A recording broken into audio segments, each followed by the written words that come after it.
PhD life is hard but fruitful. I have been encountering different challenges almost every day. Theory, model, getting data, coding, getting frustrated by the empirical results. But at the end, I'm kind of amazed at how much I've learned since I joined the PhD program. I think for me the most important thing in my life is to be impactful in the world, and researching and understanding questions facing the world in a deep way is one way to be especially impactful. The PhD program can provide the pathway for me to link my intellectual curiosity to the real-world problems. I'm interested in doing research. I like to address the problem by applying the knowledge and skills. Also, I'd like to do the professional jobs at the university. Pursuing PhD degree allows me to have the opportunity to have a very systematic and scientific investigation of human behaviors, which is a very fantastic topic to me. Studies and PhD in economics and accounting and finance is all about how investors rationally thinking about their behavior and how their actions are affected by different forces around them. Pursuing the PhD allowed me to answer all the questions that I was curious about. First of all, you will do the work you like. And the second, you will think better and reason better. Third, you will be able to promote good ideas and promote good practices. And finally, you can make some changes for a better world. I like being a professor because you get to know a lot of different people, a lot of different cultures. You can travel a lot and you can study whatever you like. It allowed me to have the resources to satisfy my curiosity in understanding a lot of knowledge. I think the thing that I like the most are the projects that I work on. And because I'm a professor, I can choose the projects that I will be working on. So I only work on projects that interest me. And that is the best thing in the world. I still have students sending me emails years later saying that I'm doing this and this job. I've been using your stuff every day in my work. And that to me feels like I'm making some positive changes in the world. I really enjoy time to have the freedom to generate new knowledge to the intellectual community. I really like to interact with our bright students. Not only I teach them, but also I can learn from them as well. I very much enjoyed working with my colleagues and also university staff to make some big contributions to society. I can enjoy my freedom to pursue whatever research question I have, and also after obtaining my knowledge, I am in the position to share that with other people. Life as a PhD student is you have to work hard, but what I liked about it is you have a lot of flexibility. It is very energetic, passionate, as well as it's full of curiosity. All the required courses will be taken in the first 2 years. So after that, in the remaining 3 years, you will devote all your time on doing your research. So you have 100% control over your own time. Nobody is going to tell you what to do every day, but you have to be very self-disciplined. Otherwise, you don't have enough time to do research. You eat what you catch, and I think that's really true in a PhD study. You have a lot of papers and you have a lot of research, but you need to be the one driving it, and you'll ultimately be the one who benefits from it. So the life of being a PhD student is like the life of being a professional sports person. It's very difficult in the beginning because there's a lot of training, and you get up early in the morning. It's almost 24/7 job. But then life improves after that. Once you've finished your coursework and you've trained well, then you start winning championships and you start producing research, then it becomes very good. So it starts low, but then it goes up very high. Full of energy. I was very excited and happy about new things, and I was very happy to fail to get the research idea, but eventually I succeeded, and that was the life. So it's not going to be very structured like an undergrad program. The professor will give you a syllabus, you just study according to the syllabus and you are done. Research is not like that at all. There are lots of uncertainty. Even when you are collaborating with senior faculty, the faculty sometimes does not know what the result will be like. So there are lots of uncertainty, that the different paths that you can take, and also you're much more independent. I have 3 key advices for the applicants. First, they need to have passion. Second, they need to have intellectual curiosity. And third, they need to be prepared for hard working, but also have hope. because they are going to have a bright future once they finish the program. You have to be very passionate to the field that you are studying. So PhD is a 5-year-long journey. So throughout the path, you always question about yourself whether this is a suitable path for you or not, or whether you really want to continue. So all these problems can be resolved if you are really passionate to the field you are studying. First, think about if you are really interested in doing research, such as whether you like to find a problem and figure out a solution by yourself. If your answer is yes, please study hard and work closely with your supervisors, and also enjoy your PhD life. To look at the recently published research, and see whether the topics are something that they are interested in. So from the time that you join the program, the next 15 years you will be working primarily on research. So it's very, very important that you know what you are getting yourself into. The things that you study should really be your hobby as well. If you are in a management program but you really want to read about comic books all the time, maybe you should be in a literature program. If you want to know about these subjects that you're studying, and that's what you study in your free time, then that's the right thing for you to study.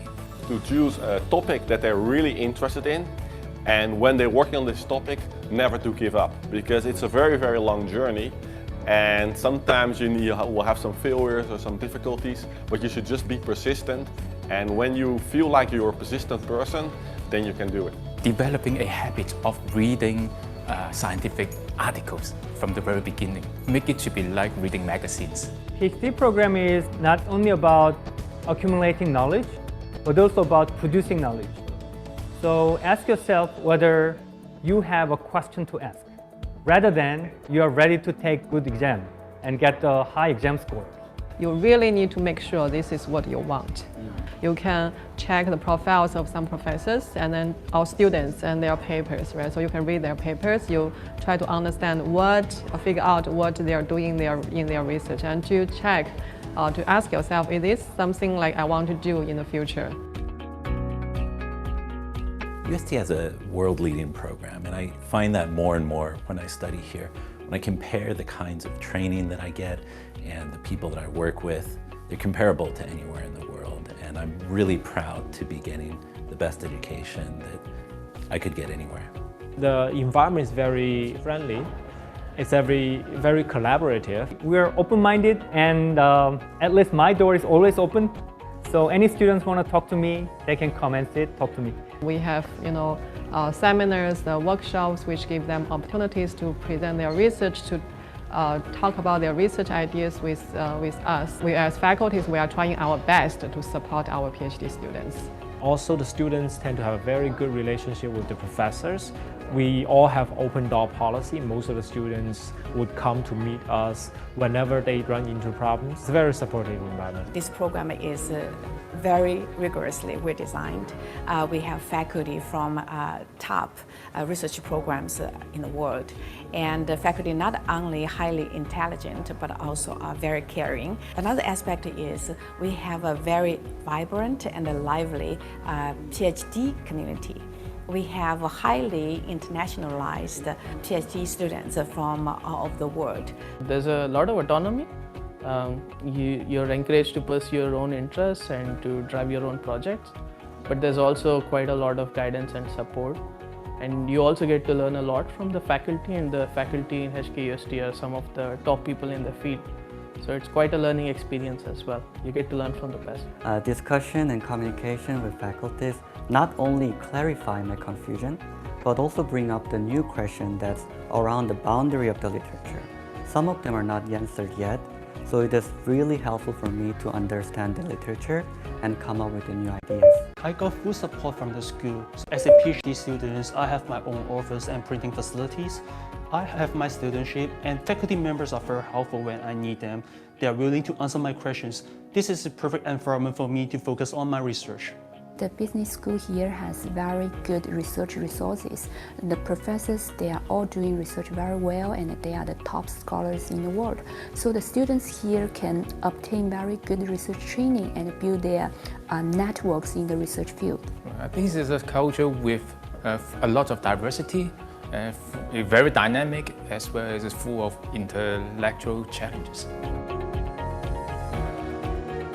My second year paper presentation, I got my stupid proposal rejected like multiple times, getting hard time implementing some specific econometric techniques.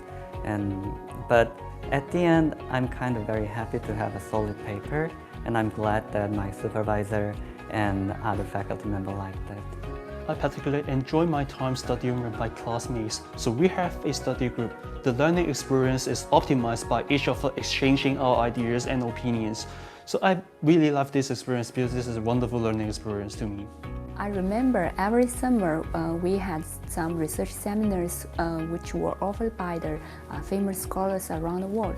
I think that was a super good opportunity for us to learn from them and build a research collaboration with those senior scholars. A few years into the program, I went back to present at a practitioner conference with a lot of the people that I used to work with when I was in industry, and they were really interested in what I'm studying. And it was a great feeling to know that I'm not just studying theory that no one knows about or cares about, but I'm really studying things that make a difference and make an impact in the world. Studying a PhD at HKUST is very, very hard work, but at the same time also very rewarding. Study here will be challenging, but will be very rewarding. To talk to our faculty members, read their research articles from which they will know that there are lots of very, very interesting opportunities. Pursuing a PhD program is probably a lifetime challenge to you, but it is definitely worthwhile. If you like research, it's a very challenging but rewarding route.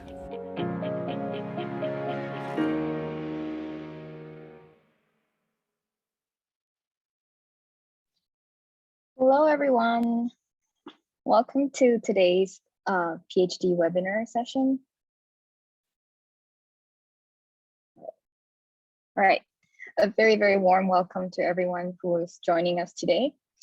It's great to see so many of you already saying hi in the chat function on Zoom. And we just want to let you know, in case you're curious, we have disabled the chat function because we would like to avoid any confusion with the Q&A function. So please don't be surprised that you can't type into a chat anymore. This is so that we can have a better, more streamlined process for asking questions.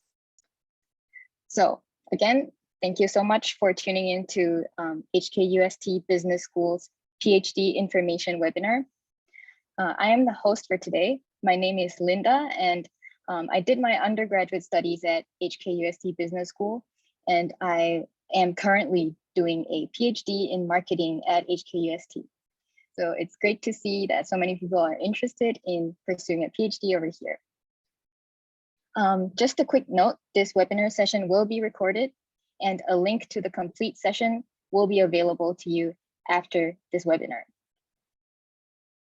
So joining me today are some professors from the various departments of our business school, as well as two of our very own alumni from our PhD programs. Here's the agenda of today's webinar. We will first be having a program introduction by our SBM MPhil PhD program director, as well as all the different professors who are in charge of their different programs from the different departments. And we will go through the application process. And after that, we will have an alumni student sharing session.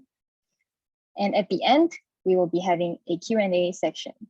Now, although the Q&A section is at the end, you do not have to save your questions till the end. In fact, it's better for you to ask your questions early on so that we can see them and answer them. So at any time during the webinar, you can use the Q&A function on Zoom or on Xiaotong to ask your questions. And if your questions are specific to a department or professor, please indicate that in the beginning of your questions. So for example, if you would like to ask the accounting department a question, please write accounting in the beginning. And we will answer your questions either by typing back to you or saving it for the Q&A part to give you a more detailed answer. All right. Let me first introduce the speakers and panelists for today. We have Professor Jaewon Hong, who is the Director of PhD MPhil programs here at HKUST Business School. Professor Shihan Wang from the Department of Accounting. Professor Song-Yen Chen from Economics. Professor Abirup Mukherjee from Finance. Professor Jing Wang from IS Department. Professor Man Yu of OM. Professor Pavel Zhelyaskov from Management. And finally, Professor Amy Dalton from Marketing, as well as Professor Xinhua Zheng from Business Statistics. So first of all, we will be inviting Professor Jaewon Hong to give us a program introduction and tell us more about the application process. Please, Professor Jaewon Hong.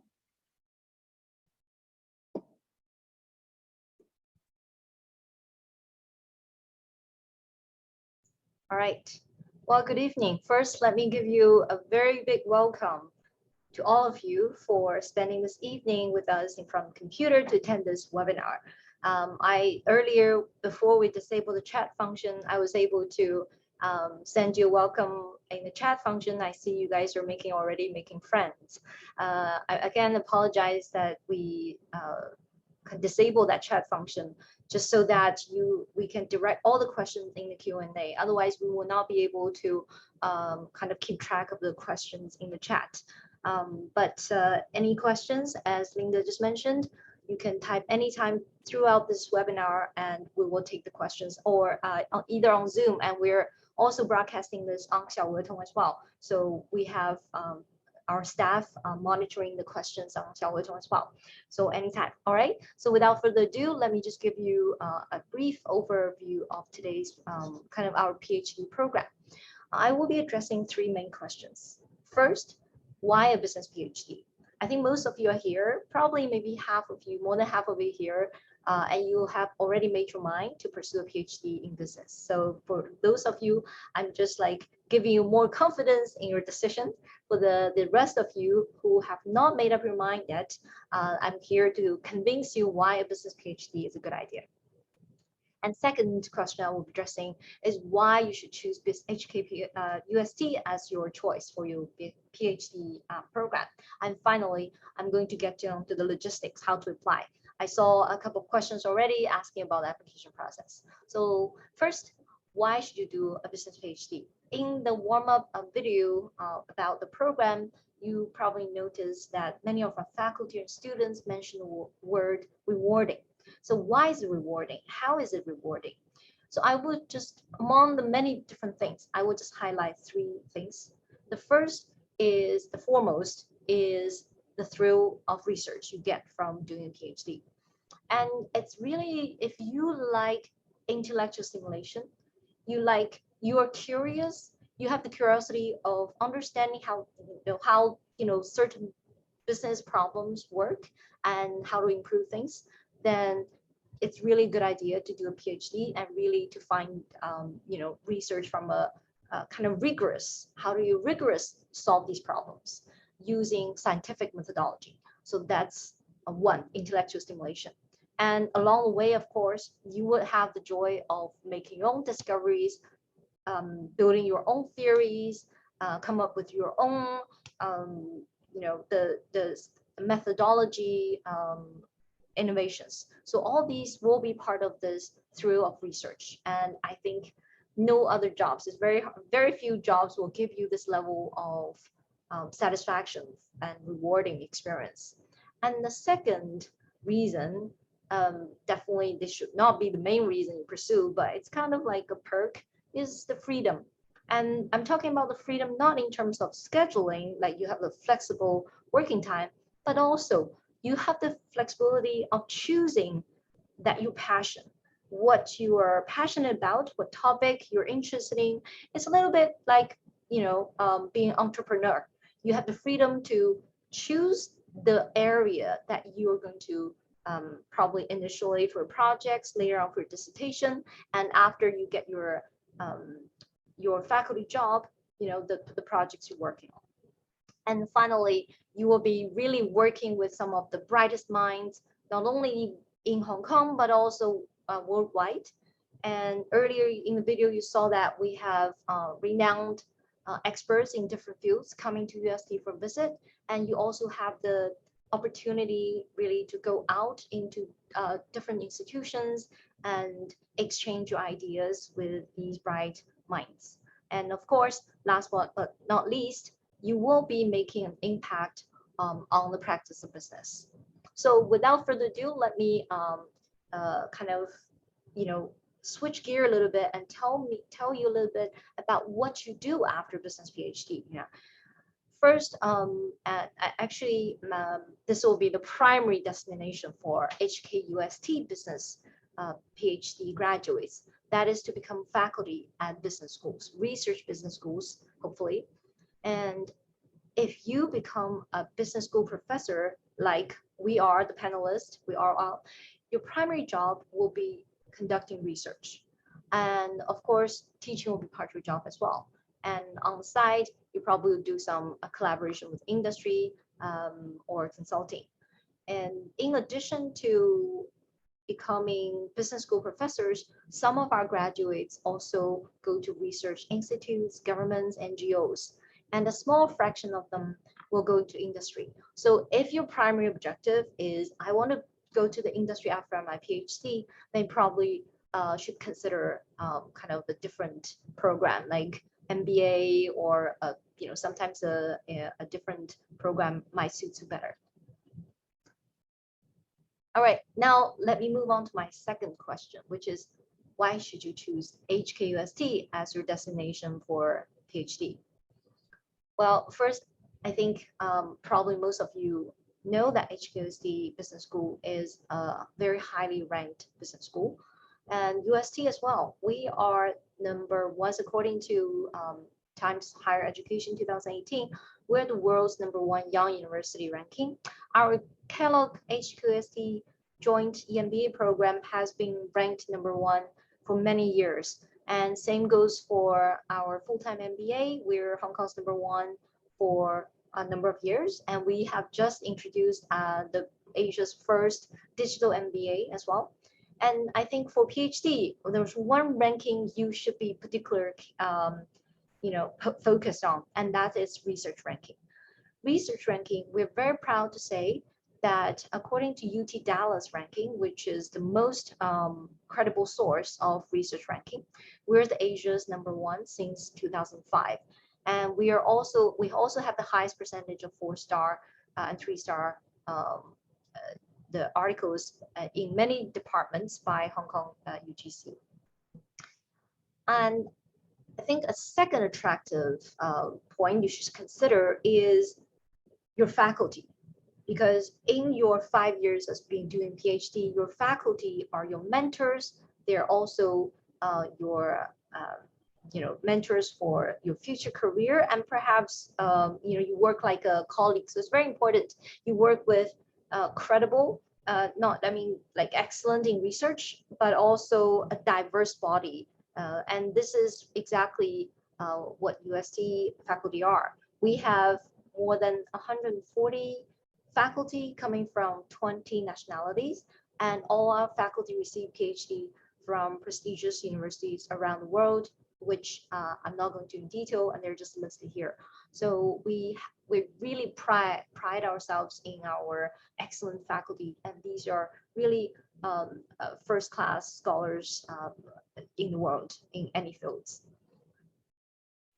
And we also are very excited and proud that we have a diverse mix of students. And then when I say a diverse mix of students, I'm not just talking about in terms of nationalities.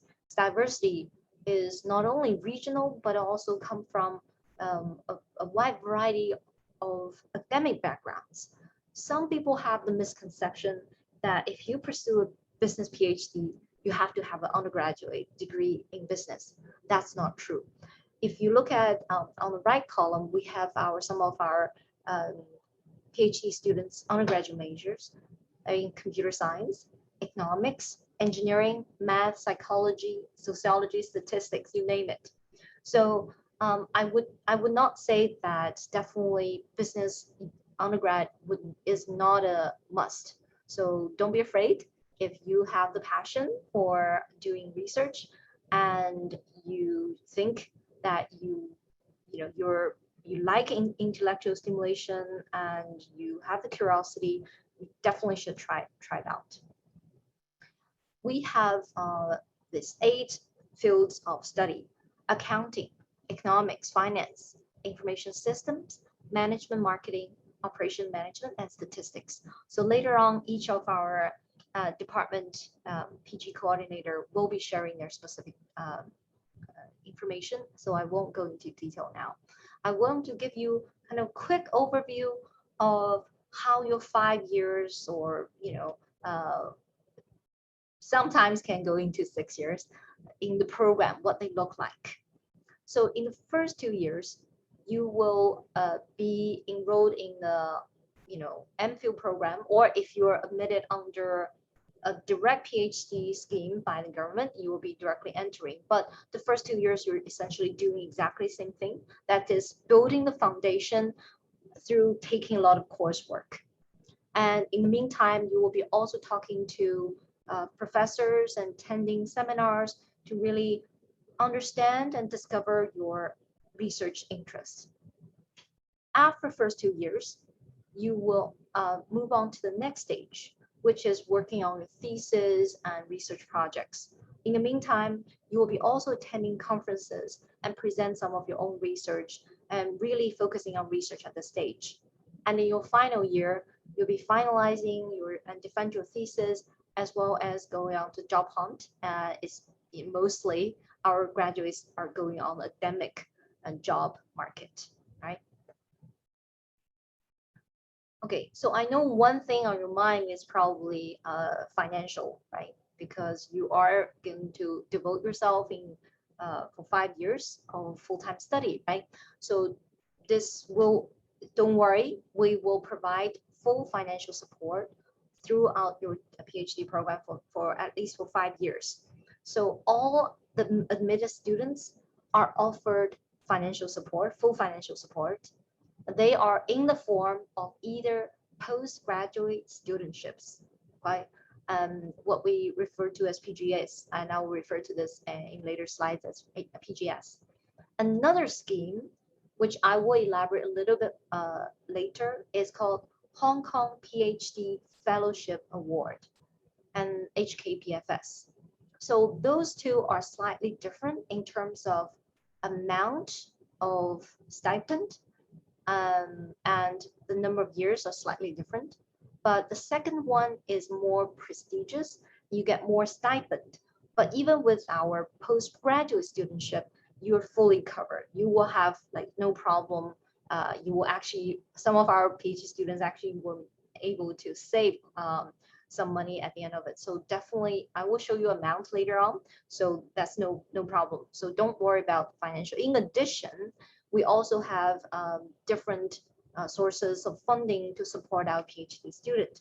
Dean's PhD Fellowship are for students with outstanding performance. We also have Overseas Research Award for PhD students. So if you want to go overseas, of course, post-pandemic, we all hope that will come soon. You will be able to apply for overseas travel, such as exchange, right? Sometimes we have students going to NYU, Columbia, and European schools as well for 1 semester of exchange. So all these can be covered by these research awards. If you go to a conference to present your work, then there will be separate overseas research award you can apply. And in addition, this will university and school research travel grant is also for a purpose of that I just mentioned. Okay, and we also have something called Redbird Scholarship. All right. So now let me just give you a quick snapshot of our PhD placements in the past few years. And I think this is also one thing on your mind you would like to know, right? After 5 years, what do I do? I briefly mentioned, but here are some numbers. So you can see, without specific number, you can see that the most majority of our graduates go on to become academic academia. They will be usually tenure track faculty at research graduate schools, research universities. In terms of geographic region, you can see we have close to half of our graduates are going to mainland China. But we also have more than 25%, more than a quarter of our graduates either pursue their jobs in Hong Kong or Macau. We also have quite a lot of, like also close to 25%, a quarter of them go to North America, the European schools, and Australia, right? So geographic, we also have a diversity in terms of placement. So now I'm going to show you a partial list of schools that our graduates have gone to. And you can see in Europe, we have placed our students in some of the top schools. Actually, we will have one alumni sharing with you today. He is going to Noma Business School in France. He's from management. And in terms of our placement in North America, we also have been able to place our graduates in research schools. Again, one of our alumni sharing today is from a marketing graduate. She is currently assistant professor at Ohio State University. And we also have placed our students in all the top schools, almost all the top universities in Australia, all the top universities in mainland China, and all the top schools in Hong Kong, Macau, and Singapore. And what I guess the point is, we really train our students to prepare for research career, okay? And we want our students to graduate and continue to do research. So I think this really, I guess it's really the passion that attract our students and our faculty, and jointly they all embark on research career. So now let me get to the very useful thing, which is how do you apply? So first, who can apply? This is a question I get a lot. Our office often, get questions. I have a computer science background. Can I apply? I'm a engineering background. The answer is yes. Welcome applicants from all backgrounds. And a master's degree is not required. Okay, so that means basically everyone can apply. But of course, we are selective. We're very selective. So what do you have to prepare? Application materials, which include statement purpose, academic reference, GRE, GMAT scores, language requirements. So these are the general things. Of course, within the application, you have to write a proposal. And that proposal counts a lot because we judge your research potential from that proposal. Of course, if you have other research experience, that will definitely place weight as well. And of course, and our PG coordinator, each department, they will have their specific what kind of people we're looking for. And they will actually explain. I'm just giving the generic, okay? But as I mentioned, very selective. How do they select? You'll get a lot of information from their presentation later. And I'll just give you a little more information about the stipend. And the PhD, the PGS, the regular, that's the regular. Most people get that PhD admission is $18,000 a month. And you will be getting 5 years of funding for that, as long as you're in good academics standing. The other type is really more selective and prestigious one. It's called Hong Kong PFS. And for that one, you get about $26,000 a month for 4 years. And for the 5th year, usually department will come up ways to support you. All right, so now important, this is where you take notes, is the admission timeline.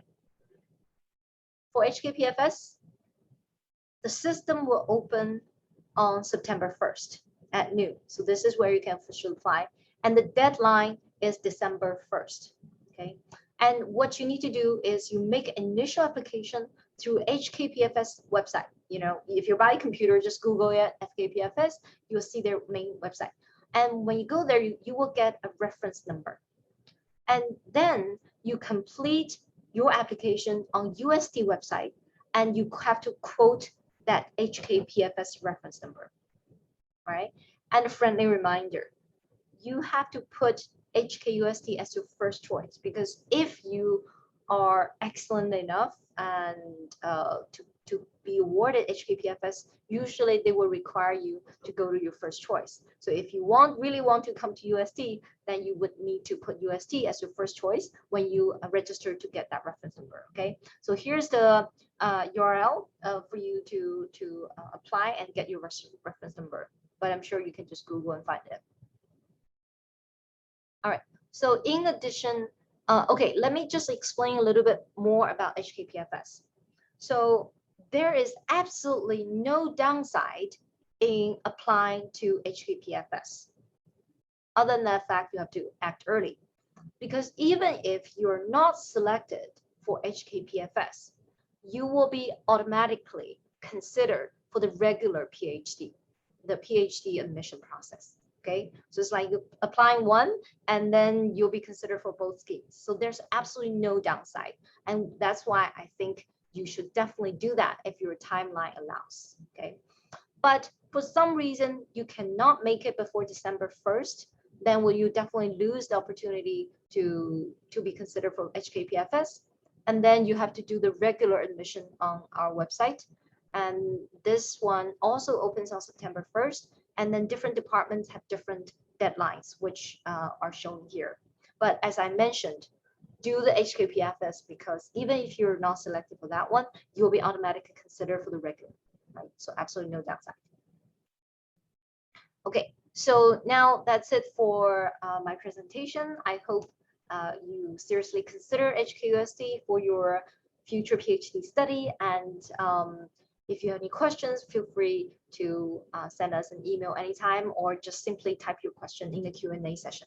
I see there are some questions already, but as we go for, probably still have 45 minutes for the session, feel free to type in any questions. Again, thank you so much for coming to our webinar, and I will leave the floor to our PG coordinator from different departments. Thank you. All right, thank you, Professor Hong. Now we will be having the introduction of each program by department. So first of all, we have the accounting department, and Professor Shiheng Wang will be telling us more about the accounting program. Good evening, everyone. I'm Shiheng from accounting department. So I'm chair of the PhD committee in our department. I and another 3 faculties will be responsible for the interview, for the recruitment and admission of our PhD students. So I would highly recommend our program to you for 3 reasons.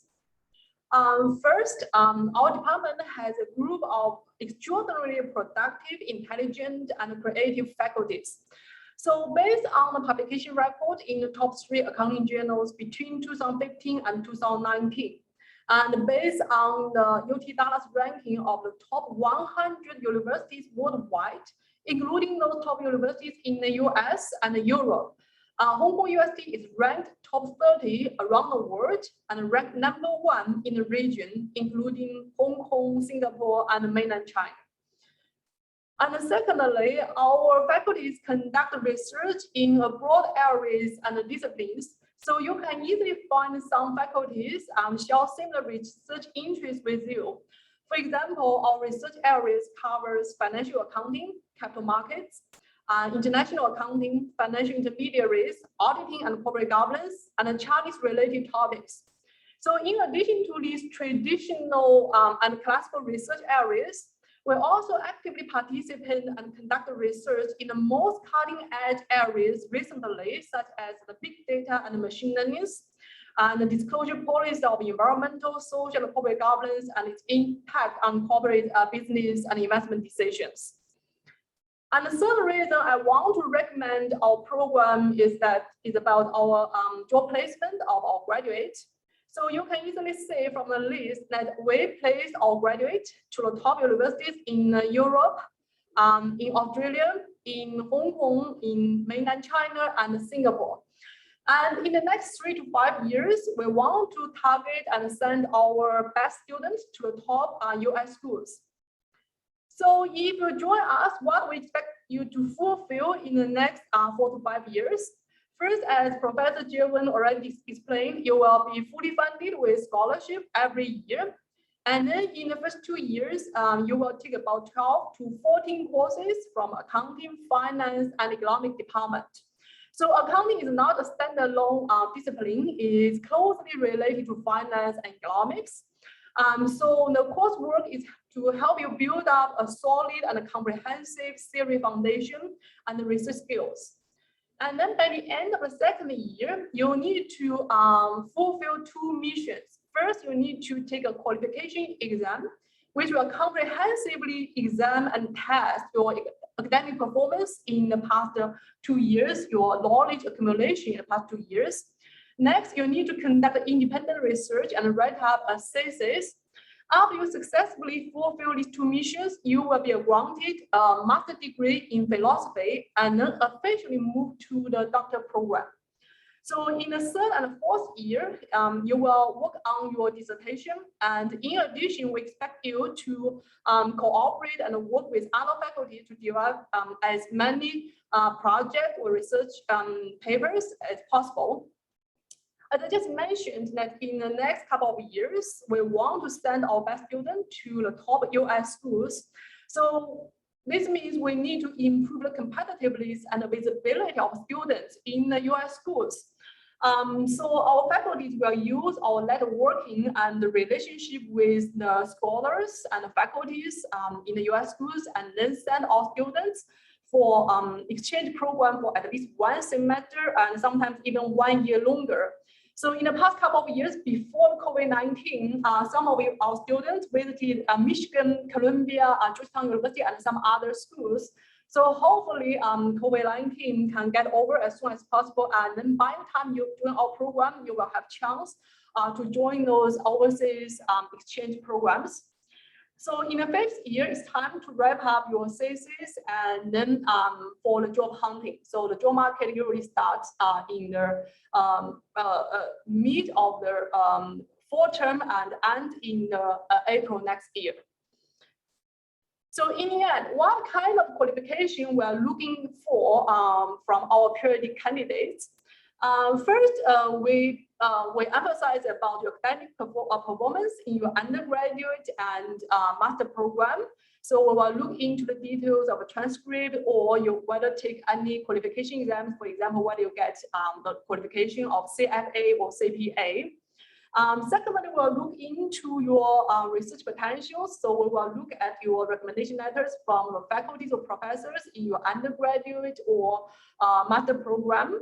And if you already have a working experience, we probably will look at the supervisors or department managers' recommendations. You also need to write up a personal statement about your research agenda. If you're doing our program, in the end, we may also look at your research, the record of your past research experience or publications. Next, we really emphasize a lot about the communication skills, because for academic work, you need to circulate your own academic achievements, your research record, your research output, and moreover, you will be teaching. So we will examine your communication skills. So in addition to those written exams such as TOEFL or IELTS, we will conduct an oral interview to test your oral presentation skills. Here, I want to clarify one issue. Actually, some of you already raised the question whether GMAT or GRE is a mandatory requirement. So these 2 tests are not a mandatory requirement for admission to PhD program, because we are going to have an oral interview. We'll also look at a lot of written documents prepared by you in the interview process. So this will provide us some evidence about your communication skills. But on the other hand, if you do take these 2 exams and have some good performance, this is going to be a bonus point which may improve your competitiveness in the interview process. And next, we also care about your personality, especially maturity, because we will look at your skills, dealing with different people's, dealing with your classmates or your colleagues, will look at your past working experience and your participation and leadership in extracurricular activities. This will show us whether you're open-minded, whether you are positive, and whether you have a stable and strong emotion. And in the end, PhD program is a 5-year long-term investment. This is a very joyful and exciting journey, but on the other hand, this journey also full of challenges, frustrations, disappointment, and setbacks. So we want you to convince us of your resolution, your determination, and your courage to pursue this journey. Okay, so this is the main message I want to deliver tonight. Feel free to leave your questions in the Q&A session. And you're also welcome to contact me later. You can find my email in department website. So I look forward to meeting you in the near future. Okay, thank you. Thank you, Professor Shuheng Wang. Moving on, we will have the economics department. Professor Song Yan Chen, please. Okay, thanks.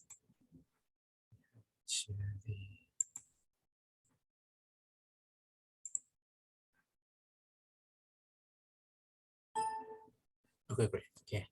Now, this is Song Yan Chen from Department of Economics. Now, let me just briefly explain what our program is about. Okay.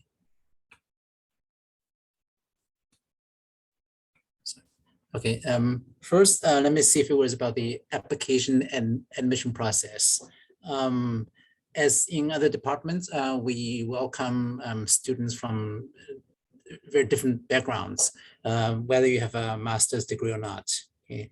And what's really needed is that you have a dedication and your interest in economics research. And also we would assume have sufficient solid quantitative skills. Compared with other departments, we admit relatively large groups. So normally we admit like 6 to 7 students a year, and probably twice as big as most of the other programs. And as I'll explain in the next page about the progress of your regular PhD student, we slightly different from other departments. We make the research proposal optional starting this year, partly to accommodate for those who in particular have a strong science and engineering background. Okay.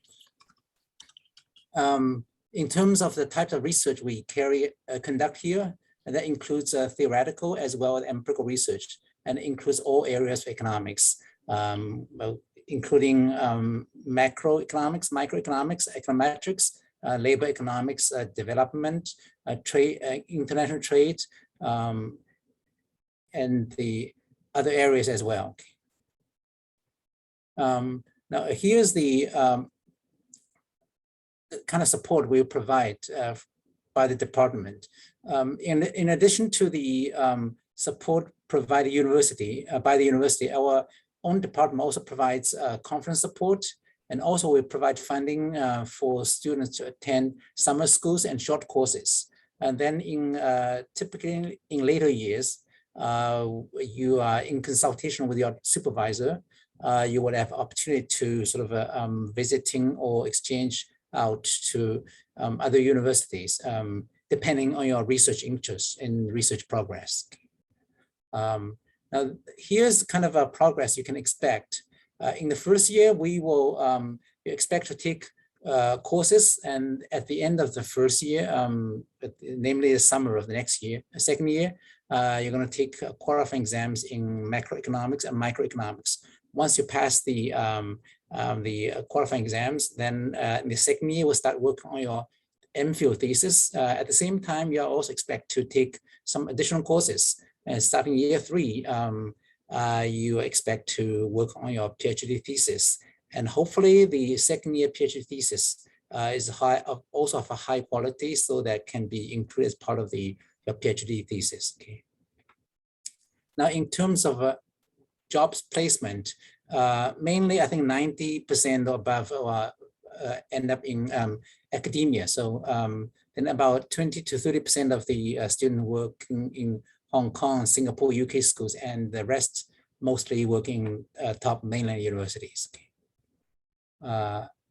Yeah, that's all from me. Okay. Thanks. Right. Thank you, Professor Sung-Yan Chen. Next, we will have the program introduction for finance. Can Professor Abir Mukherjee please take the stage? Thank you very much. Let me start by sharing my screen. So can you see this full screen now? Yeah, okay. Yeah.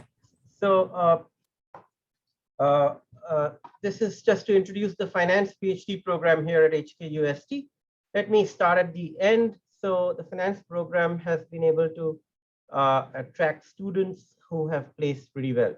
Now, I'm not going to take the credit for this. The credit goes to the students who have passed through our program and worked very hard and written very interesting PhD theses, which has allowed them to get placed in pretty good universities all over the world, as you can see from this slide.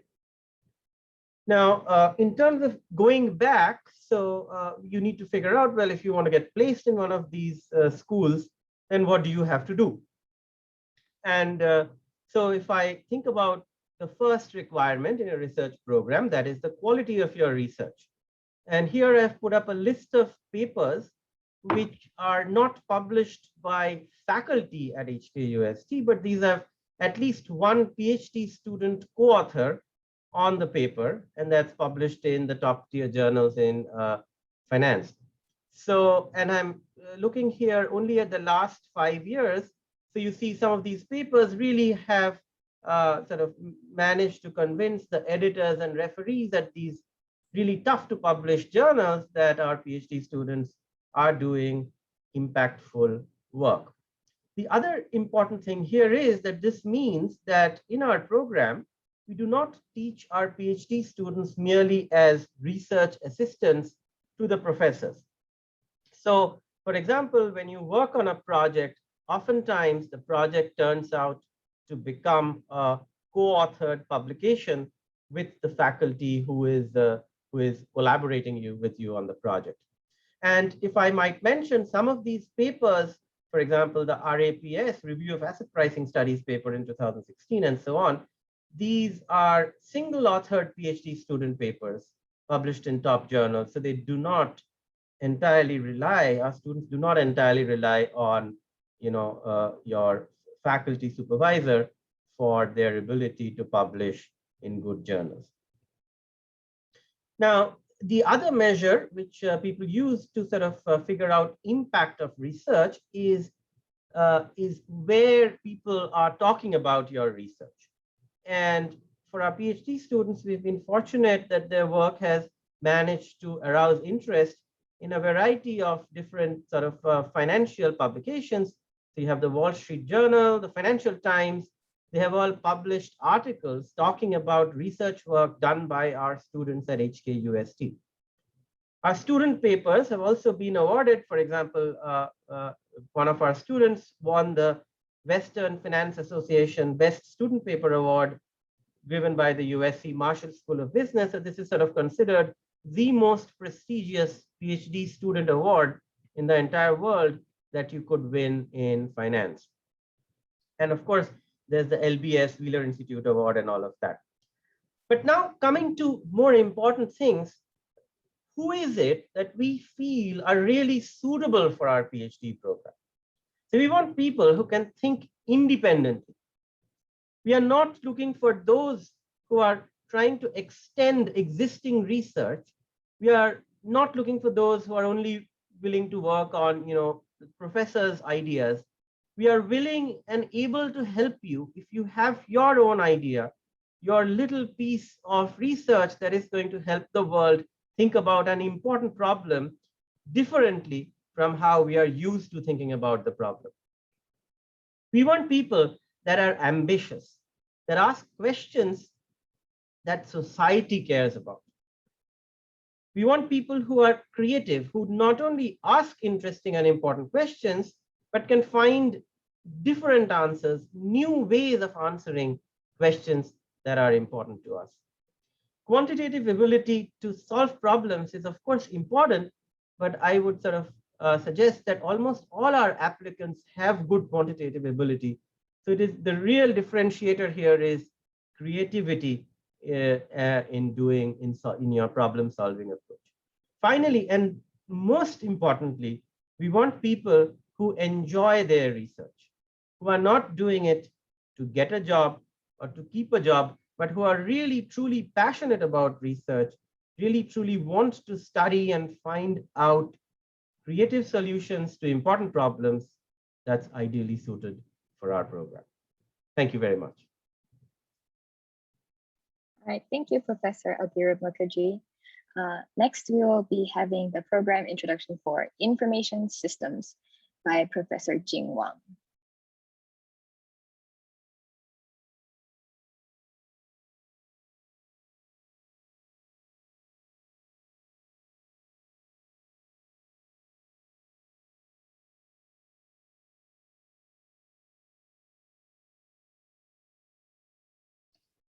Hello, good evening, everyone. This is Jing Wang, and I'm the coordinator of Information Systems PhD program. So first, I would like to give you some information about our faculty and research. The IS group is in the ISOM department of School of Business and Management. And currently we have 16 tenure track faculty members. Our group is ranked number 8 in the world for publications in the 2 most prestigious journals, ISR and MSQ for 2015 to 2019. And we have 6 faculty members who are currently serving on the editorial board of top journals in information systems. Each year, we admit about 2 to 4 students, and most of our PhD graduates found a tenure track faculty position in research universities after graduation. So here are some past job placements of our students. You can see like we have placed our students in various universities in North America, Asia, Europe, and Australia. And this year we have 2 graduates, and one will be joining Harbin Institute of Technology, and the other one will stay at UST for a research assistant professor position. So the IS group is very interdisciplinary. We use a variety of research methods and the theoretical lenses to explore the impact of IT on individuals, business, and society. And we have 3 primary research tracks: economic IS, behavioral IS, and technical IS. And next, I will introduce them one by one and talking about the main methodologies used and the topics explored by our faculty members. First, economic IS. In this track, we adopt methodologies mainly from economics, including econometrics, analytical modeling, field experiment, and natural experiment. So the topics that our faculty have examined include e-commerce, user-generated content like online reviews, crowdfunding, health IT, online labor markets, knowledge platforms, online communities, financial markets, user privacy, cybersecurity, etc. So these are the faculty members who are doing research in Econ IS. So the next one is behavioral IS. Here we use methodologies like survey, archival data, interview, lab experiment, field experiment, and case study. So the topics that our faculty explore are like, for example, IS, adoption, use, knowledge management, crowdsourcing, HCI, software piracy and cybersecurity. So these are the faculty members who are doing behavioral IS. So the last one is technical IS. So there are two different types here. The first type is to use computational methods as a tool to study IS and business topics. So for example, we can use deep learning topic modeling methods to extract useful features from text, image, audio, video, networks, etc., and study the effect of these interesting variables. And the other type is very similar to computer science and statistics, where the focus is to design state-of-art algorithms and demonstrate their performance. So these are the faculty members who are engaging in technical IS.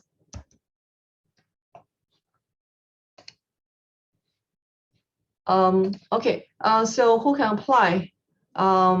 So as you can see, IS is a very interdisciplinary field, and we use all kinds of different methodologies. We welcome students from different majors, for example, information systems, economics, business, computer science, mathematics, social science, psychology, and the list goes on. That's it. Thank you for joining us. If you have any questions, I'm happy to address them in the chat, in the Q&A, or later, like in the live format. Thank you. Thanks, Professor Jing Wang. Next, we will be having operations management. So Professor Man Yu, the stage is yours.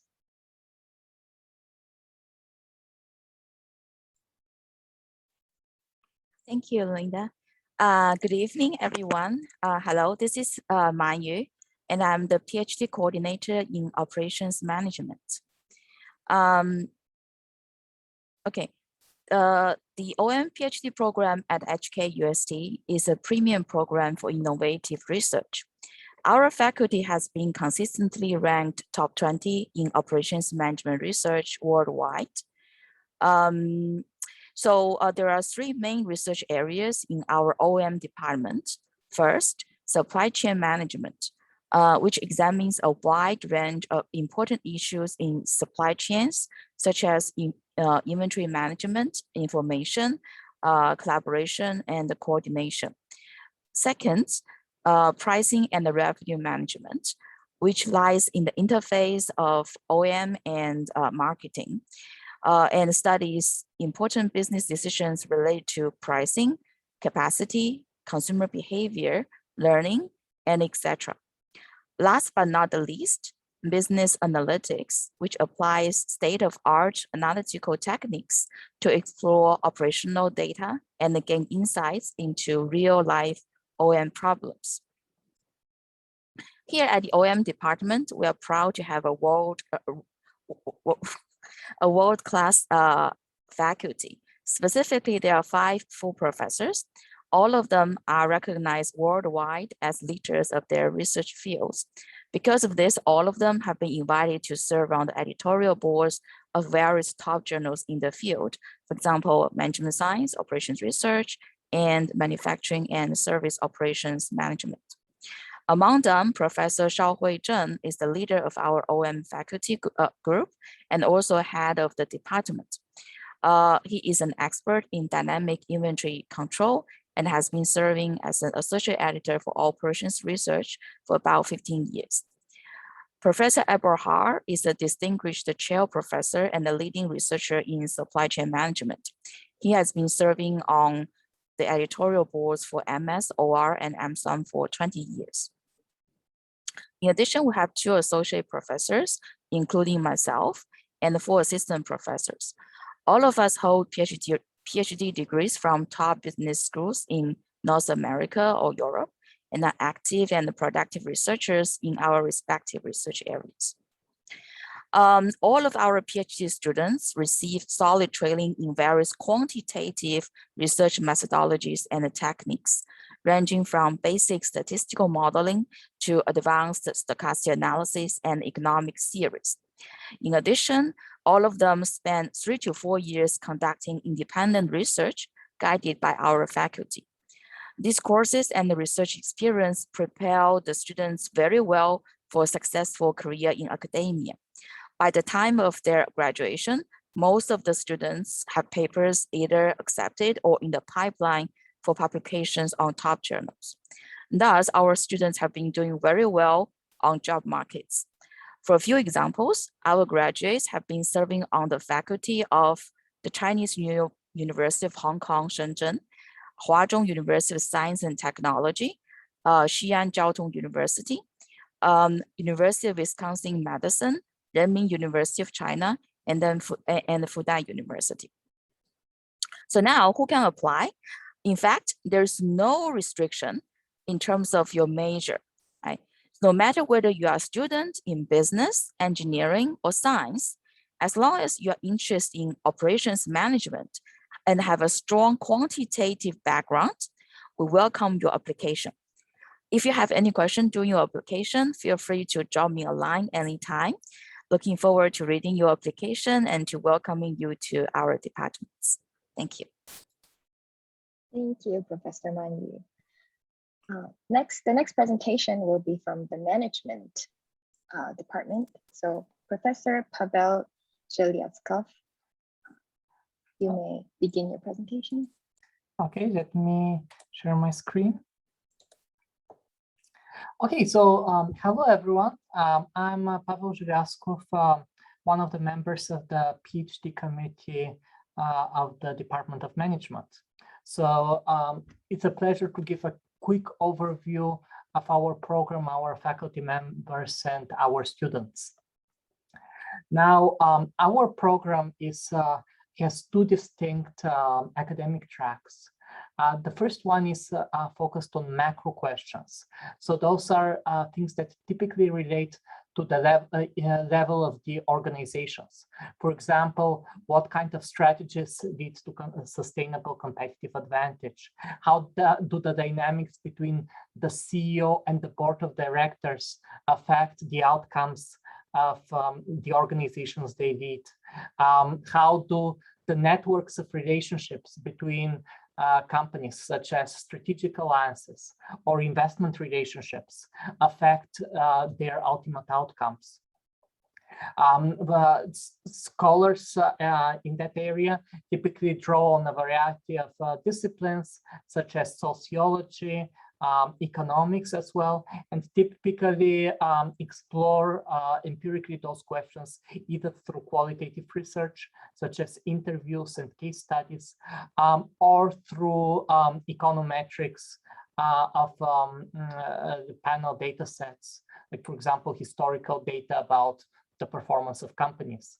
The other big substream of our department is micro, which examines questions at the individual or the team level. So, for example, questions about under what conditions do diverse teams actually outperform, or questions about individual level judgment and decision making, and how do different heuristics and biases in individual psychology affect individual behavior. No matter what kind of substream you go into, you will get very rigorous training. You will get the perspectives not only of your stream, but also the other one. In general, the department is well integrated, so faculty talk to each other. Everyone goes to the seminars, no matter whether they're micro or macro. And the doctoral students, in the end, for their qualifying examinations in the second year, they have to demonstrate competency on both sides, because in the end, our department recognizes that most important questions are cross-disciplinary. Like, you cannot solve them with narrow focus on just one level of analysis.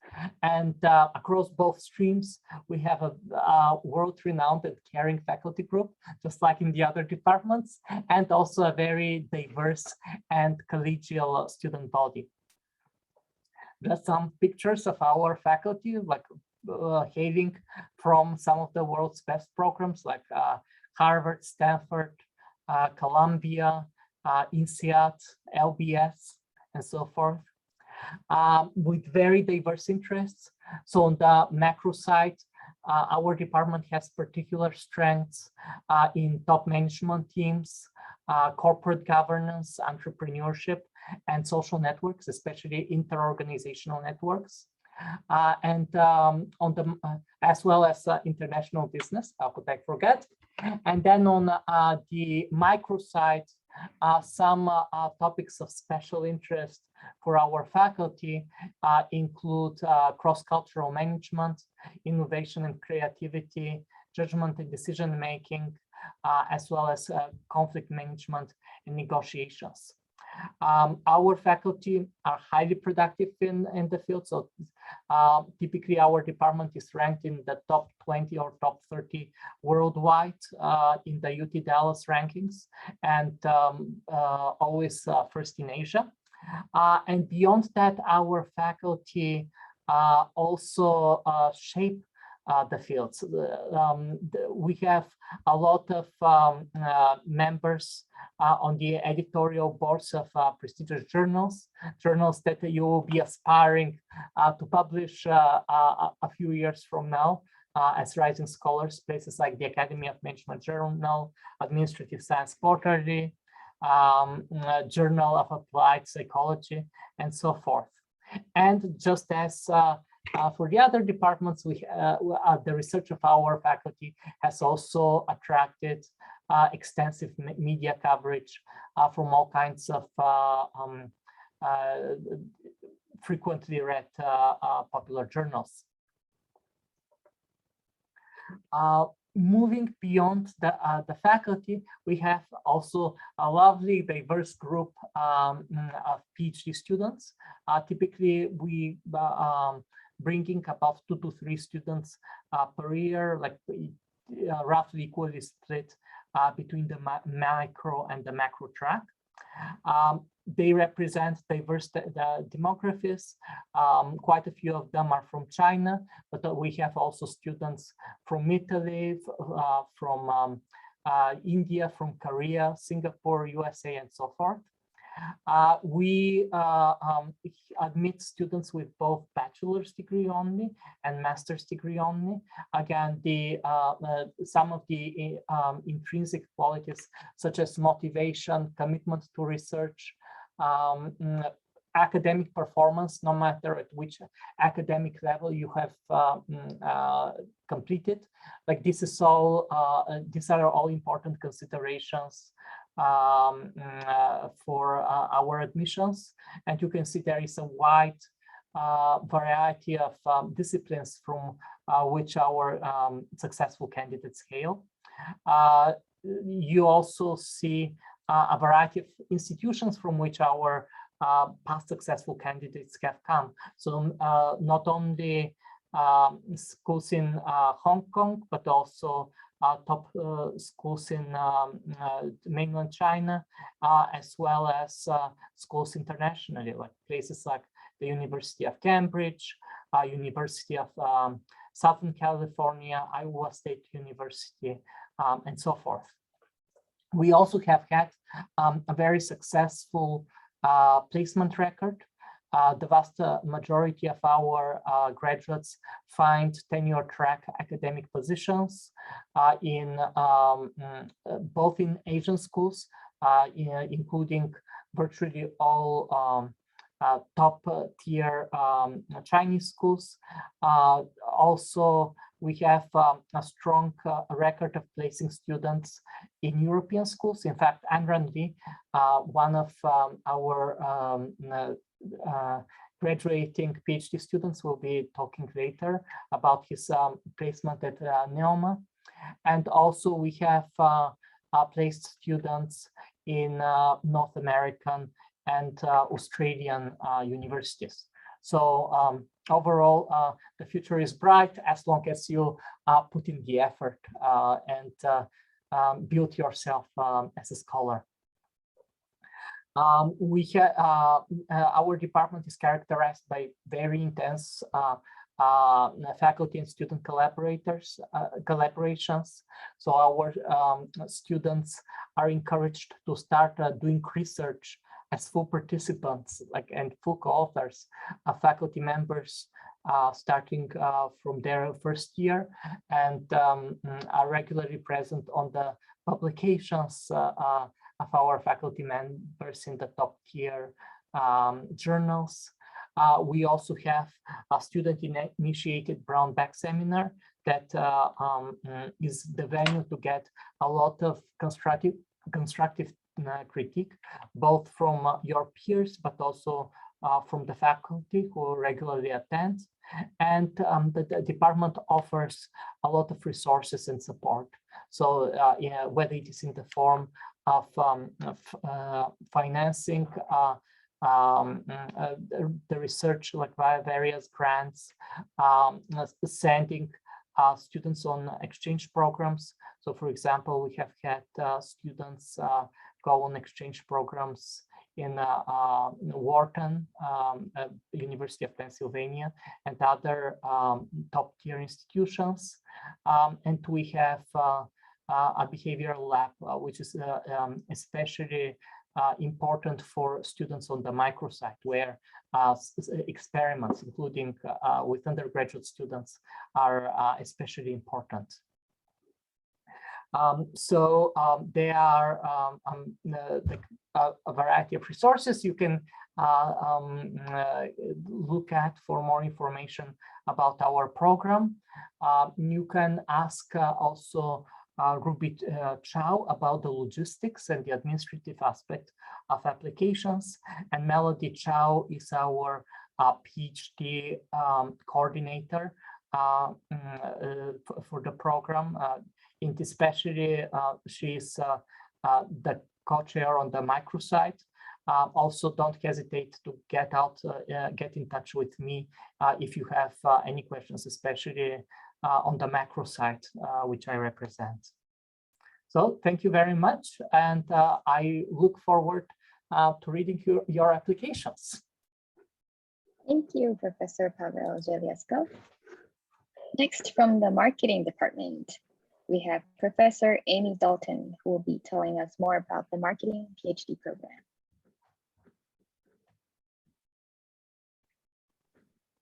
All right, thank you, Linda. Thank you, everybody, for attending. So there's going to be some redundancy. I'm going to try not to talk too much in areas where other people have already said quite a bit. In the marketing department, what we're looking to recruit are students who are passionate to become research active professors.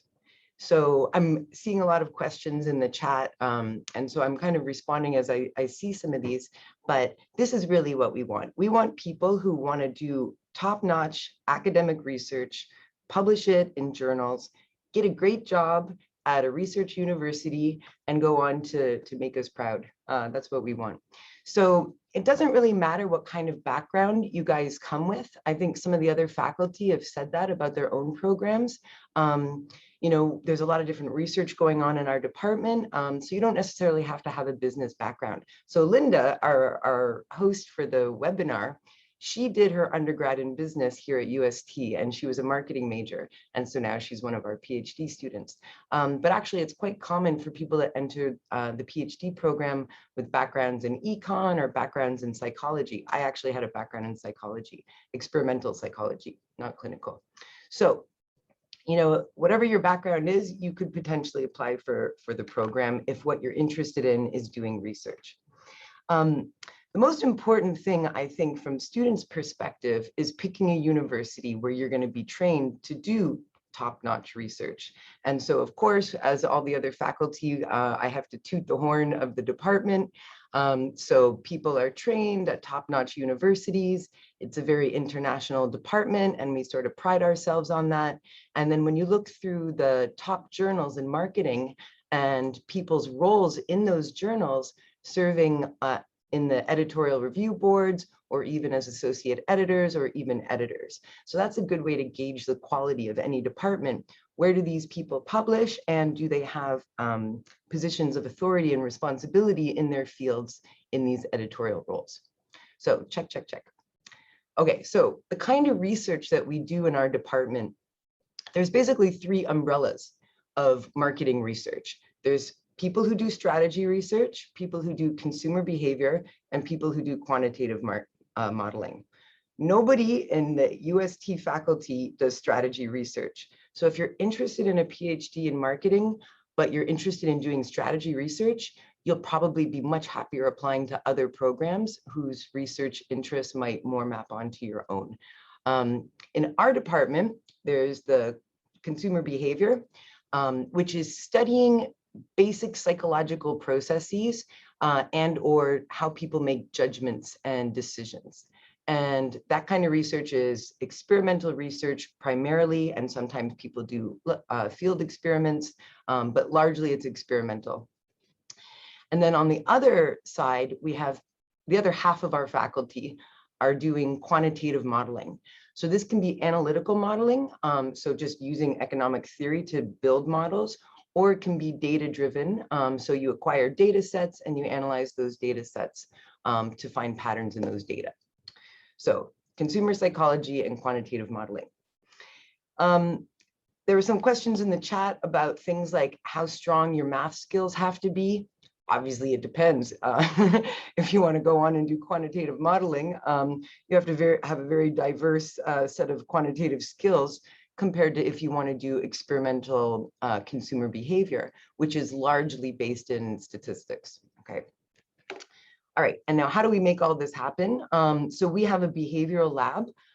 Actually, the business school has a behavioral lab. So the marketing folks share that with other people who are doing behavioral econ research or management research. So we can collect the data in-house. And for people doing quantitative research, we have a Center for Marketing and Supply Chain Management that we utilize to help us acquire data. Okay. Now, if you come to UST, what will happen? The first few years, you're going to be doing coursework. Now, some of the questions in the chat were about, should we be contacting professors before we apply into programs? And I get emails all the time, of course, as the chair for the PhD program, where people want to know, do you need to secure your advisor before you apply? That is not at all how our process works. So we make decisions about whether or not to admit students at the level of a PhD committee. So there's 5 of us who serve on the committee for the marketing department. And so we get all these applications, and I'm the one who takes the first pass through them, and then we decide who we're going to talk to, and then the committee makes a decision. When a student enters the program, over their first 2 years, each semester we assign them to a different faculty person to be their advisor. And obviously we pick people whose research interests would match with the students' interests. But there's no actual specific advisor during those first few years. And the whole point of that is to make sure that students get exposed to lots of different faculty. So you don't actually have to know who you want to work with or contact a particular individual to secure the advisor. As long as you have a strong research proposal, and as long as your application is complete, meaning that you have your GRE or your GMAT scores in there, you can't, you have to make sure your application is complete, then we will consider you whether or not you've actually talked to any faculty. So you do those 2 years of courses, you get exposed to all these different faculty, you do papers after the end of each year, and then you do a PhD qualifying exam at the end of the 2nd year. And then after that, you become a PhD candidate, and then you spend the next few years working on your dissertation. Now, if that goes well, then you join the ranks of students, our past graduates who've found their way into universities around the world. Most recently, our student Suhas has graduated, and he's off to move to Dublin. All right, I won't really get into this. If anybody has any questions, other questions about the program, of course, the marketing program is posted online, just like the other department's programs are. You can send emails to this particular email address, or if you want to follow up on anything specific that I've said, you can, of course, email me directly, and my email address is available online. And that is that. All right, thank you, Professor Amy Dalton. And finally, Professor Xinghua Zheng will be telling us more about the business statistics program.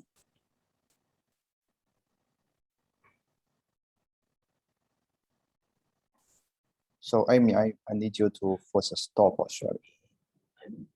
I know, I understand that, but for some reason, I'm having a little bit of a, oh, there it is. I hid my bar, sorry. There we go.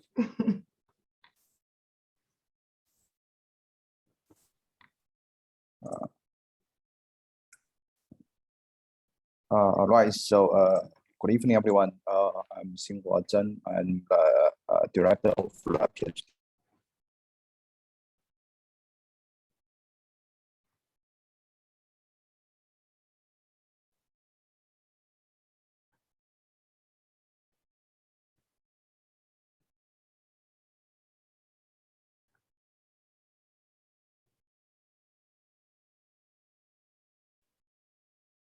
It seems like we have ran into some technical difficulties. My bike? Yes. Okay. So good. So can you see my sharing now? Or no, you may have to share it again. I need to share again. Okay, sorry. Okay, sure. Okay, so where was I? Oh, okay, so. All right, so okay, I was talking about, all right, so I will not go into details of our faculty profiles or students placement, because basically everything's online, and as someone who's considering applying to PhD, I'm sure you wouldn't have any issue in finding this information. All right, so what I'm gonna do, I'm gonna try my best to convince you or to attract you to apply for PhD in statistics. All right, and well, what's the reason? Well, really the reason is very simple. We are in the age of big data, and really they are just countlessly exciting topics for you to pursue. And being a statistician allows you, well, gives you opportunity to make contributions in all kinds of disciplines. All right, so for example, well, in business, all these joint tech companies like Alibaba, like Tencent, like Google, like well, Apple, they are all talking about the big data, and each year they are all hiring a lot of statisticians or PhDs. All right, and in finance, well, finance is even more data intense. So in Hong Kong, there are more than 2,000 stocks. In the US, there are 5,000 stocks. And that means, well, each second, there's a huge amount of data accumulation. And a bigger question is that, well, how can you process data in a more effective, in a more efficient way? Basically, the faster you are, the more efficient your method is, well, the more advanced positions you are in. And so statistics is a key tool to help you to process data, well, in a more informed way, in a faster way, right? And certainly, well, let's talk about the COVID-19. We are all tired of COVID-19, and everyone hopes that the pandemic will end as soon as possible. But ending the pandemic relies on effective vaccine, relies on effective medicine, relies on effective treatment, and developing vaccine, developing effective medicine, all involves a lot of data analysis. All right, all kinds of medical companies, the government agencies like FDA, they are all hiring a lot of statistical PhD. Right, so, and let me be more concrete. So let me, mention two very famous, very influential industry computations. All right, one is the so-called Netflix prize. So as some of you know, well, probably I guess we all know, so Netflix is a very, very popular online streaming service provider, and more than 200 million subscribers. All right, and what Netflix does very, very well is the recommendation. All right, so basically, if you are user of the Netflix, after some period, when you have been say user for some period, and then once you log in, they're gonna give you some good recommendations. All right, so basically they're gonna recommend you new movies or new TVs, and when you watch them, likely you're gonna like movies. All right, and you wonder, how Netflix knows me so well, and behind the recommendation algorithm, there's some very some very complicated algorithms, and that needs a lot of data analysis, right? So let's just very so economically important way of using statistics. All right.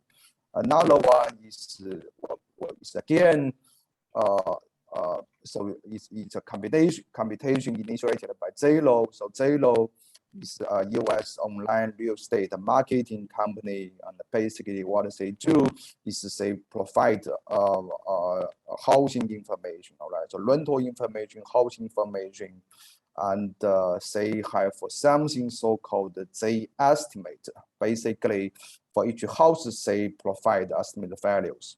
All right, and you may wonder, so basically, let's the most important product of this company, and so you may wonder, how do they arrive their estimate? And once again, so there's very complicated machine learning algorithm going behind, right? So basically, so that's another place where statistics plays a big important role.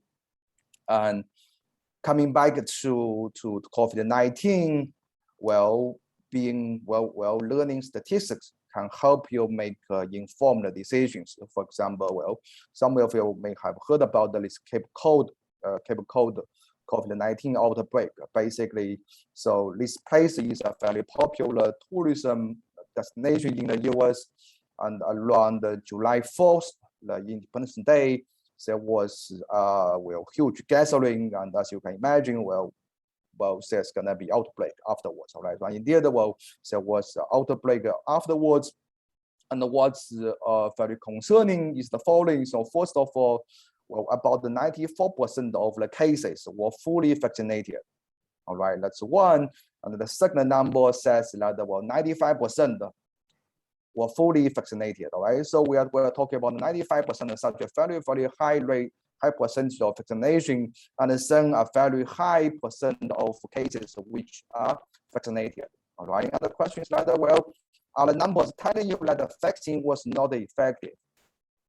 Well, turned out it's opposite. Turned out these two numbers tell you that the vaccine was highly effective. Right. So basically, being good at statistics will help you make informed decisions. All right. Now, finally, let me come back to our group. All right. So what we do, our research group cover a very wide range of topics. All right. So we use machine learning, statistical learning to understand the financial or business data, and so some are more related to finance, so like high financial data or portfolio management, or research modeling, and there are some all kinds of other things like a personalization in terms of both medicine and finance. All right, so all in all, our group will cover a wider range of fields in statistics, and they are applied to all kinds of disciplines. All right, and if you have any questions, you're welcome to contact me to discuss for us. All right, with that, thank you for your attention. All right, thank you, Professor Siha-Chen. So that about wraps up our program introduction and application process. And next, we will be having the alumni sharing session. And I'm very excited to introduce our two alumni, Yunhui and Anran.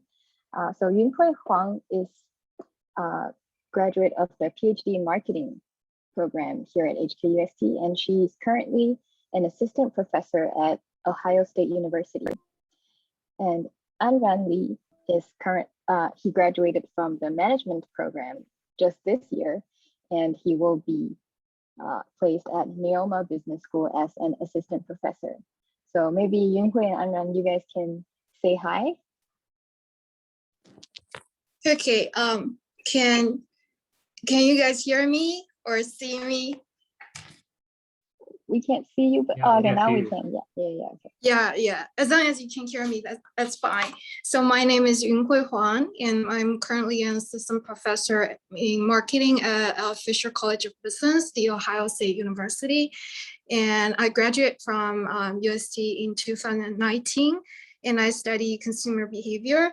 So if you have any questions about like the marketing department, especially consumer behavior, I might have the answer for you. So it's a great pleasure and honor to be invited back to answer any questions you might have about the program.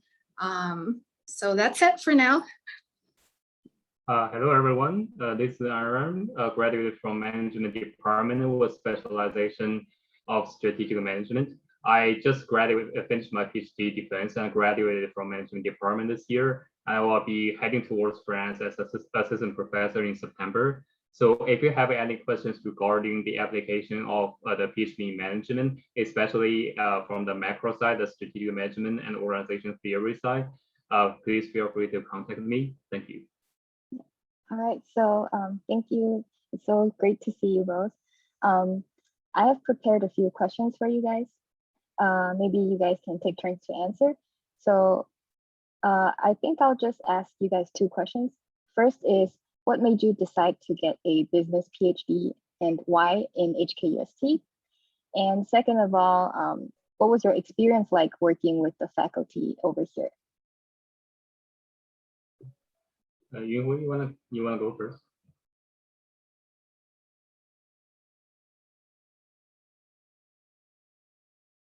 Sorry, Yunhui, we can't hear you.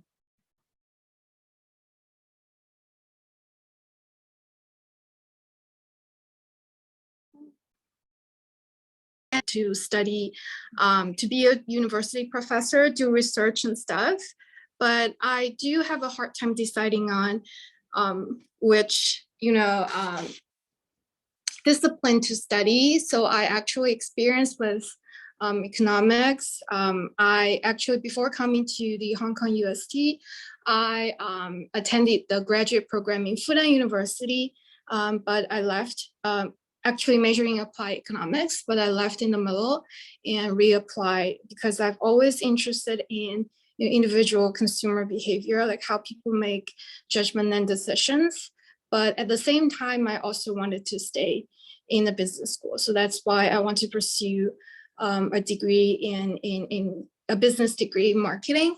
And the reason I chose Hong Kong UST is because I know, like, I check online, I do some research, and I know that they have a wonderful group of faculty members who are, number one, like the top scholars in the world. Despite being in Asia, actually, the program can equip us with skills and knowledge to compete internationally. So I kind of know that even before coming to the university. So that's one of the reasons, most important reasons. And for the experience in UST, so I want to say that the faculty members are super nurturing and caring. So although the ultimate goal is for you to work on your own, to ask your own question and answer them, but I think before you come to that stage, the faculty members, you really have a lot of opportunities to work with them and to learn from them, and they will sharing everything and they know about research, and they really provide you with good guidance. So that's pretty much it. I'll leave the stage to Anne. Thank you. So my experience was very simple because I've been, since I was a kid, I interacted a lot with those CEOs and as well as the chairs of a company. And then I decided, being doing research and delve deeper into what do they have in mind and how do they make strategic decisions would be a very interesting story. And then I came to, before coming to UST, I basically finished my undergrad as well as master's degree in South Hemisphere, largely in Australia and New Zealand. And at that time, I decided, so as I gained more knowledge in the business field, and then I decided, I would like to pursue a PhD program. But why didn't I stay in Australia and New Zealand and do the PhD? Because that system has some sort of like flaw. I wouldn't say flaws, but some just shortcomings that can be overcome by HKUST, which typically adopts the American system. And then I applied for a program and I got into the program. I work very closely with world-renowned professors as well as work by myself. I not only had papers and publications with those professors, but also I work very independently. I published my solo author paper in leading journals as well. So throughout the whole PhD program, those professors are very nurturing, and the whole PhD program is well designed, and students are highly motivated. It's no exaggeration to say that if you once you get in, you won't regret it for the rest of your life, because the PhD program at the HKUST can actually equips you well with the knowledge and skills and capabilities that you will have for the rest of your academic career. Thank you. Thank you, Yunhui and Anran. And yeah, I definitely echo what you both have said. I really think that my experience has been really fruitful, and faculty members here have been really, really nice and helpful. So yep, thank you guys for sharing. And we will now be proceeding to the Q&A section. But before we move on to the Q&A section, I would like to give a shout out to GSAA. So GSAA is the co-organizer of today's webinar, and it is the Graduate Students and Alumni Association of our university. So GSAA has organized many, many events for PG students, and they're constantly trying to provide more information about HKUST to prospective students. So you may scan the QR code on the screen right now to follow GSAA's WeChat account, and you will find lots of useful information on there. All right, and now I will be moving on to the Q&A section. So I will be asking some of the questions that you guys have raised. So first of all, there are a lot of people asking whether it's possible to do a part-time PhD. So maybe Jaewon, you can talk more about this. Yeah, I saw quite a few questions on that. So just to clarify, we do not have part-time mode for PhD. I think as one of our faculty have explained, it's a very demanding program. So it's simply not feasible. And so we do not have that. Thank you. All right. And we have self-financing part-time. So basically, part-time basically cannot receive financial support. Right. I mean, that has to be discussed with the individual departments to arrange the possibility. So on occasion, we do have that. On occasion, but that will be complete self-finance without end funding, and that has to be agreed by on the department basis, which is very rare. All right, and next we have a question from an MSc student. So this MSc student is currently enrolled in HKUST Business School, and the student would like to ask what he or she can do to help his PhD application during this master's program. So Professor Jaewon Hong, would you like to take this question? Maybe I'll direct the question to some of our, like Amy. One of our, that's a great question. Actually, just first a simple question, we routinely admit students from MSc programs. Actually, one of our, Amy, would you like to add?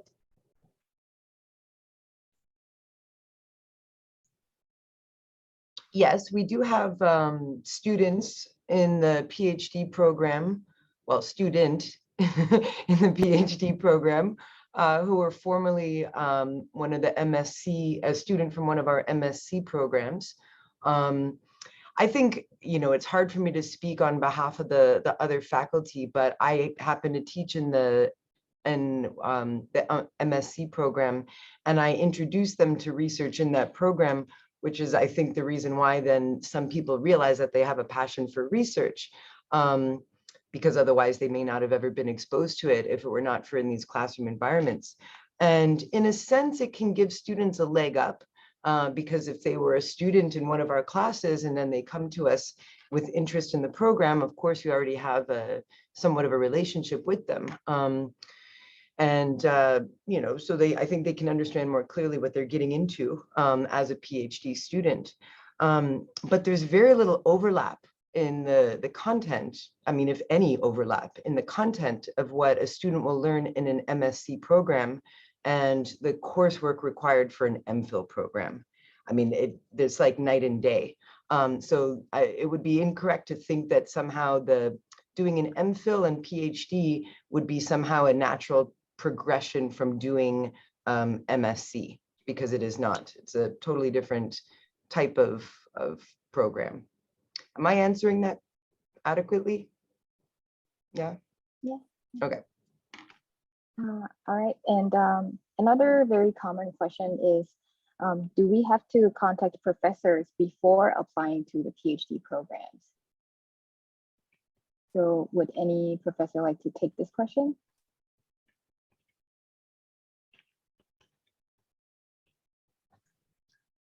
Okay, Abir. I was just going to say that I guess it varies from department to department, but in our department, you don't have to. Typically, you would not. So the way it works is you come in, you take courses for the first couple of years, you sit in faculty seminars to get exposed to the types of research that interests our faculty currently. And then it's a two-sided matching process. So you would go to a faculty member whose research interests you the most. If that faculty member is also interested in you as a student, then there's a match, and that's how the supervision process works in our department. So there's absolutely no need to consult or email individual faculty members ahead of time. Thanks.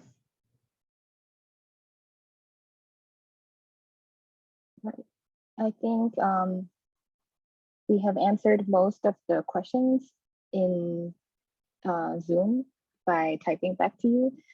Are there any other questions that professors would like to bring up? Yeah, I just want to add on to Abirup, and actually Amy has addressed this question as well in her presentation about contacting supervisors. Unless if as Abirup said, it varies from department to department, but I think overall it's not necessary to contact faculty before. Usually the mission decisions are made by an entire committee. If you're truly passionate, interested in someone's research, you can, but definitely, and it doesn't necessarily will weigh in application process. Anyone would like to add anything on this? Okay. All right. All right, so I guess we will be ending our webinar. Yeah, just let me, I would like to just add one more thing. We have tried, our team has tried to answer as many questions as we can. We see we have answered almost 79 questions. There are still open questions that we are not able to answer all of them. Maybe I tried, we tried as much as we could, but if you have urgent questions you would like, you can always email us at mphd, it's mphd@ust.hk. You can always find us on our website as well. So apologize if there are any questions we are not able to address tonight, but definitely email us and we'll follow up on that. Thank you. Yep. So I guess this marks the end of our webinar session. And just a reminder that this webinar is being recorded and a link will be available to you for you to view the entire webinar after this. So that's it. And we'll be looking forward to welcoming you at HKUST Business School. So please feel free to ask us any questions at any time by dropping us an email. And yeah, we're really excited about having you guys here. Thank you. Thank you, everybody. Thank you, everyone. Thank you. Thank you. Good night, folks. Good night. Thank you.